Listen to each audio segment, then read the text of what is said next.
Hello and welcome to day 3 of United Facts of America. Thanks for getting up a little earlier, especially for those folks out on the West Coast. I'm Aaron Shirachman, the Executive Director of PolitiFact, and I am thrilled to be your host for the day. A day when we'll spend most of our time talking about big tech, how misinformation online is impacting our society, and what people are trying to do to stop it. Now, at the start of PolitiFact back in 2007, we spent most of our time fact-checking claims made by politicians. Slowly, we started realizing the need to fact-check the pundits on television and radio. But today, more than half of every fact check we write, so 1 in every 2, starts with a tweet, a YouTube video, a TikTok, a fake Facebook post, or some other piece of social media. We at PolitiFact work directly with Facebook on a program to try and limit the amount of misinformation you see on Facebook. And you're going to get a first of its kind sneak peek at what that program looks like today. I'm really excited to share more with you about that. We also started working with TikTok last year in the run up to the 2020 election to try and keep TikTok videos happy, fun, and creative, and not a breeding ground for lies and falsehoods. I'm curious. What's your experience like on social media these days?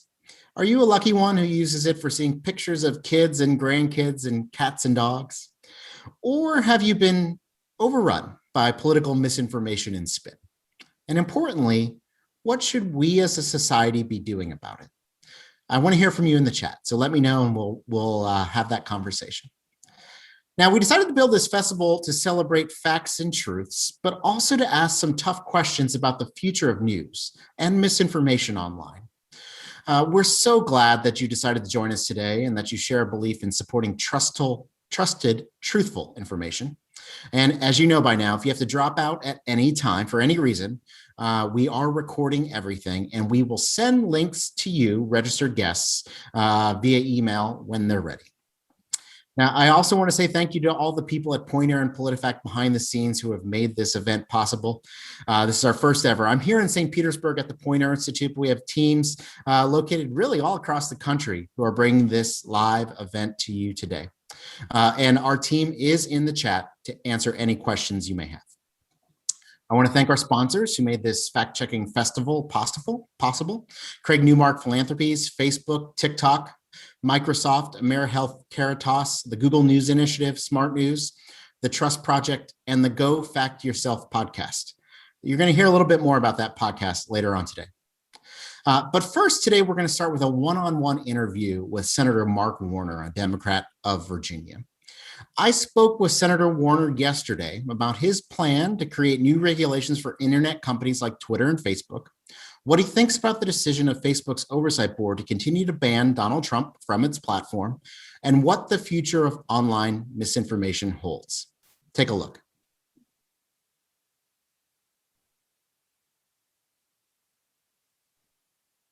Hey everyone, I'm joined now by Senator Mark Warner, a Democrat from Virginia. Senator Warner, welcome to United Facts of America. Aaron, thanks so much for having me. Of course. So since this is a festival all about facts and fact-checking, I need to let the audience know that we fact-checked you 22 times since you've been in office. And here's the good news. You're one of the more accurate members of Congress.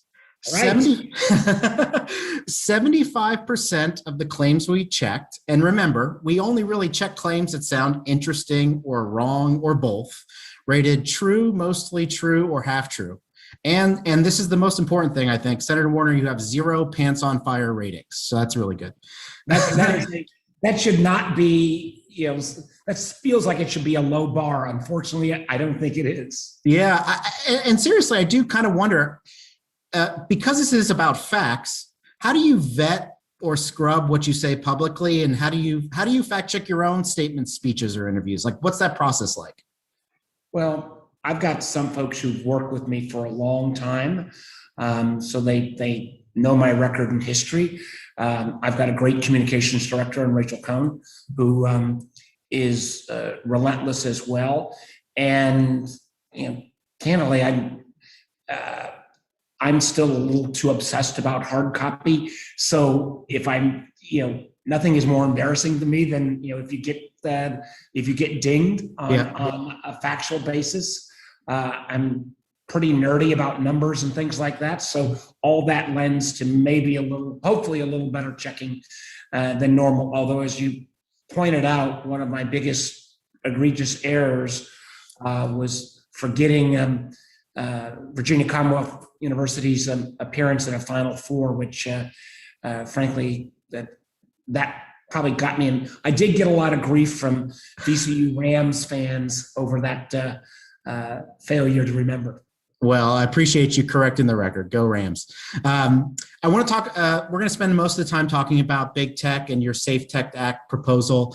For folks at the conference, the big news last week was the Facebook Oversight Board. They upheld a decision to ban former President Donald Trump from posting on Facebook, but they also said, kind of in a muddy decision, that the ban couldn't be indefinite and that they needed to kind of figure out what to do. Trump has been without a Twitter account since January 8th. He's been without a YouTube account since January 12th, without a Snapchat account since January 13th. I have two questions for you. What should happen with the former president's accounts in this case? And then where do we draw the line? Where are these social medias supposed to take action, but also protect free speech? Well, great question. I actually do think the Facebook decision was the right one because I think it goes to the heart of what we're going to talk about with Section 230. People's comments, actions online have real world consequences. In the case of Donald Trump, particularly about January 6th, I was on the floor of the Senate when the insurrectionists broke in, desecrated our Capitol, and but for a few lucky breaks might have caused enormous violence. In many ways, that was egged on by then Donald Trump's own actions online, and clearly, I think, was violative of Facebook's own protocols. But I think it also begs a bigger question: do we really, want to not put some rules of the road in place where we have to look to kind of the Facebook's own version of their Supreme Court making these decisions? That's why, in my mind, it's frankly embarrassing that we're close to 5 years after a lot of this online misuse, particularly around the 2016 election, came into America's consciousness, and the United States Congress has done squat. We've done nothing. It really is interesting. I think the 2016 election exposed to the public the impact of false news or misinformation. And I think as a fact checker and probably as a member of the Senate, you hope that in 2020, by 2020, would have learned some lessons. It doesn't seem like we did. It does, again, and let me give the social media companies have improved their game. I will give them that credit. But you've got this, and clearly there are First Amendment rights that need to be protected. You can say stupid stuff. Yep. Whether that stupid stuff statement has the right to be amplified 5 billion times is a separate question. But I think we need some rules of the road. I think our failure to put in place rules of the road is ceding traditional American leadership in a extraordinarily important technology field. We've seen that ceding of American leadership, not just around social media, but unfortunately we've seen it around 5G. We've seen it around a series of other areas where traditionally we would have set the rules by now. And that has either allowed on issues like privacy for the EU to act or individual states to act on the issues around content. You do have nations like France and New Zealand that are acting, even though they're still, this is a tricky area, and we'll get into this on Section 230 discussion. But I actually think the social media companies, to a growing extent, want some guidance, want some rules of the road, and that's where, on Section 230, at least, we're trying to thread the needle. We also, I should just very quickly point out, there are a series of other things we can do that I think would also allow users to move more easily. For example, data portability and interoperability. Borrowing concepts, I was a telecom guy. It used to be really hard to move from one telco to another, but when you had number portability, that was made easier. We think we need the same kind of, we've got bipartisan legislation that would allow data portability. So if you're tired of Facebook, move all your content to a new source. We want to make sure, I have nothing inherently wrong with a social media company sucking all your private information away from you and monetizing that. But I think consumers ought to know how much that is worth. Again, legislation there. And there are clearly deceptive practices that are called dark patterns, where you have no real option other than agreeing. The ability to disagree or disengage is so hidden that it almost becomes impossible to find. We've got some legislation that would prohibit dark patterns. So beyond the Section 230 debate, there are other things we can do to try to bring about a more competitive social media landscape. And one of the things, again, I know our time's limited, but I think one of the things that happened in 2016 was that, you know, there's been a traditional belief from, and these are great companies, let me make clear, you know, the Facebooks, the Googles, the Twitters at all. But the Republicans always had a pro-business mindset. And the Democrats, particularly under President Obama, were techno enthusiasts. And I think 2016 was the first time we realized that while these communities that have been created by social media have brought great good to the world, there is also a dark underbelly that 2016 exposed. And again, I think Congress has been very late to the game in trying to put those guardrails in place. Yeah, so for folks who hear the buzz of like Section 230, basically it's a section of a 1996 piece of legislation that actually tried to restrict what people could send over the internet. We're talking about kind of obscene material primarily to minors, right? But in that law, there's this carve out that basically says people who work on the companies that work in the internet space are immune from this. And I think the way I think about it is, if we're having this Zoom conversation now, I think it's logical that Zoom shouldn't be responsible for what I say and you say. And maybe that was the intent of Section 230 originally, but obviously the internet has evolved so much. Can you just tell our audience kind of how that's happened, played out? Again, I was in the late 90s, I was still in the tech business as a venture capitalist. And Section 230, I think, made a great deal of sense at its time. Social media was in its infant stage. It was individual users were trying to go on to ferret out information. And I really do think this was to help protect these kind of, at that point, startup companies. And the rationale they were asking for this carve out was saying they actually wanted to moderate their content so that users would have a less offensive environment. And that moderation tool, by saying Section 230 would give you these protections, has literally been turned on its head. And we've seen these companies go from startups to being the largest companies in our country and in the world. We've seen these companies go from simply a kind of a either listing of services or non-manipulated information, to where some of the most sophisticated algorithms ever created tailor information to each of us, as you know, Aaron, individually. And we have not kept up. And the courts, at least until last Friday, when there was a Ninth Circuit ruling that may have reversed a little bit, but where the courts had basically said Section 230 becomes what I call a get out of jail free card for these companies, so that they have to do nothing to protect foreseeable, obvious, and repeated actions on their sites of activity that otherwise would be illegal. So somebody wants to bring a harassment charge, or somebody says, a social media company is posting something that violates your civil rights, or is clearly an advertisement that's getting you into a scam.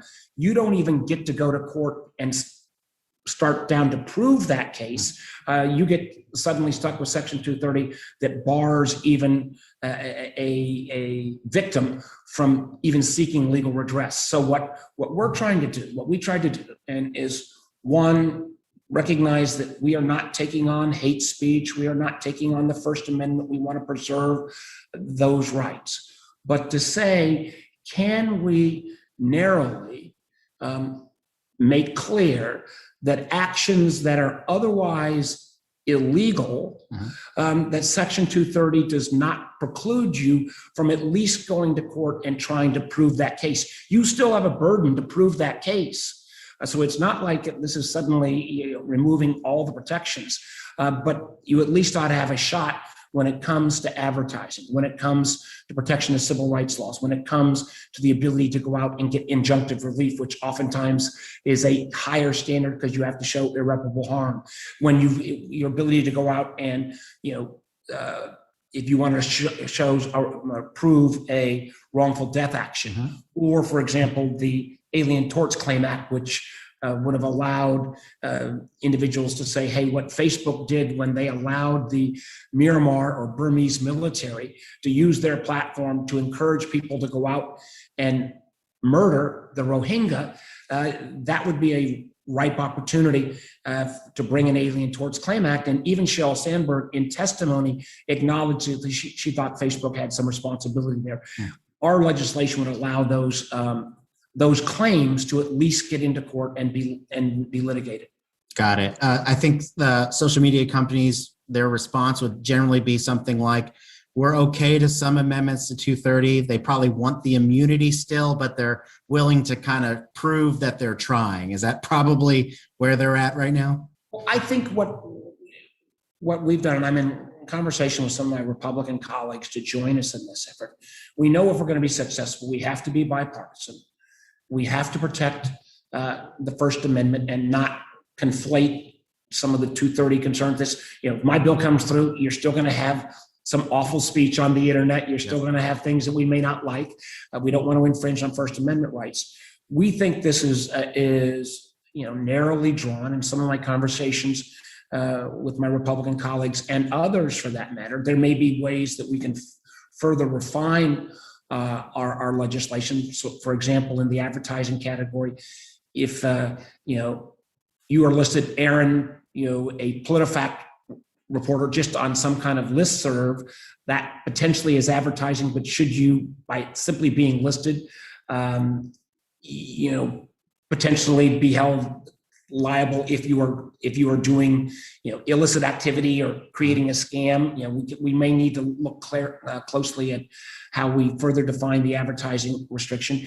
And also, I'm sympathetic, as somebody who was a venture capitalist and have been involved in many startups, about also making sure that we tailor our efforts really towards the larger guys. Although I also do want to put in place some type of incentive so that if you're starting up the next great social media platform, you design that social media platform with some of these concerns in mind, so we don't simply create the next Facebook that would have some of these same flaws, I think, embedded into the system.